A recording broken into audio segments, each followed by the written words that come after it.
Kajian media dan budaya dalam konteks global adalah cara kita memahami bagaimana media dan budaya saling berkaitan, memengaruhi, dan dipengaruhi oleh dunia yang rumit dan saling terhubung di mana kita tinggal.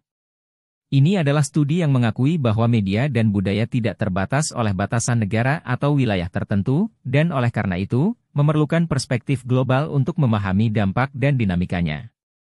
Berikut beberapa poin dalam melihat kajian media dan budaya dalam konteks global. 1. Globalisasi konten media. Kajian media dan budaya dalam konteks global mengeksplorasi bagaimana konten media, seperti film, program televisi, musik, dan media digital, menyebar melintasi batasan nasional. Ini mencakup distribusi internasional dan konsumsi produk media.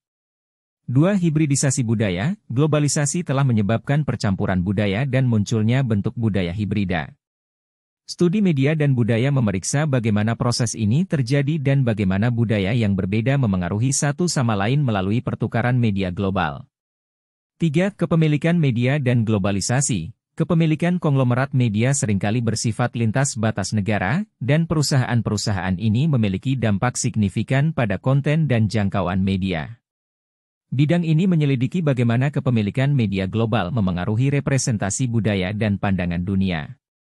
4. Imperialisme budaya dan resistensi. Konsep imperialisme budaya adalah perhatian dalam studi media dan budaya.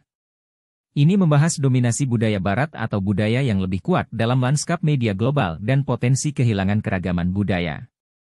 Para akademisi juga melihat bagaimana budaya yang terpinggirkan melawan dan bernegosiasi dengan dominasi ini.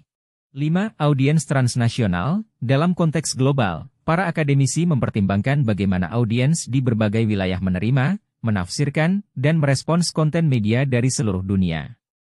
Hal ini mencakup studi pola konsumsi media dan adaptasi lokal produk media global.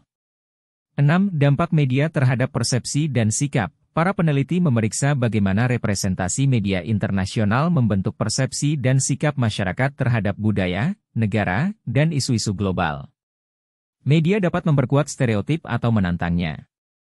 7. Aktivisme media dan gerakan sosial. Studi media dan budaya menjelajahi peran media dalam gerakan sosial transnasional, aktivisme, dan advokasi, termasuk bagaimana media digital memungkinkan komunikasi dan organisasi global.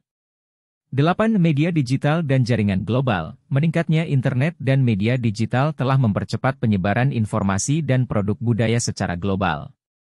Bidang ini menyelidiki dampak teknologi digital pada ekspresi budaya, identitas, dan gerakan politik di seluruh dunia. 9. Diplomasi budaya. Media dan budaya sering digunakan sebagai alat diplomasi budaya oleh negara-negara untuk mempromosikan citra dan kepentingan mereka secara global. Ini termasuk kegiatan seperti festival film, pertukaran budaya, dan ekspor kekuasaan lunak melalui media. 10. Globalisasi praktik budaya. Studi budaya dalam konteks ini juga mempertimbangkan bagaimana proses global memengaruhi praktik budaya, dari seni hingga kehidupan sehari-hari. Ini mempertimbangkan peran media dalam memfasilitasi atau mengganggu praktik-praktik ini. Secara ringkas, kajian media dan budaya dalam konteks global mengeksplorasi interaksi antara media, budaya, dan globalisasi. Ini mencakup berbagai topik, mulai dari aliran konten media dan pertukaran budaya hingga masalah kekuasaan, representasi, resistensi, dan dampak transformasi teknologi digital pada budaya dan masyarakat global.